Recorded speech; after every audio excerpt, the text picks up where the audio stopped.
তখন তার স্ত্রী পাশে যিনি শুয়ে আছেন তিনি বলছেন নবী সাল্লাল্লাহু আলাইহি ওয়াসাল্লাম বলছেন ওয়াইলুল লিল আরব মিন শাররি ক্বাদ ইখতারাব।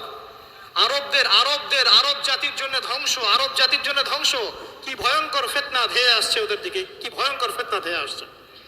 এবং তিনি হাতের ইশারা করে দেখালেন এইভাবে যে আজকে নবীজি বলছেন 1400 বছর আগের কথা, 1445 বছর আগের কথা, 1445 বছর আগে নবীজি বলেছেন আজকে, ওই সময় আজকে ইয়াজুজ আর মাজুজের যে দেয়ালের কথা মনে আছে?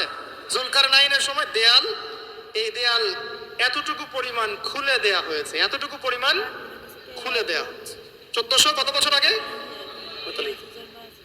তখন তার স্ত্রী বলছেন আনুহলিক ওয়া ফিনা সালিহিন, আনুহলিক ওয়া ফিনা সালিহিন ইয়া রাসূলুল্লাহ, আমাদের মধ্যে ভালো মানুষরা থাকা সত্ত্বেও কি আমরা ধ্বংস হয়ে যাব? আপনি যে বলছেন ওয়াইলুল লিল আরব, আরবদের জন্য ধ্বংস। নবীজি বলছেন নাম, হ্যাঁ না।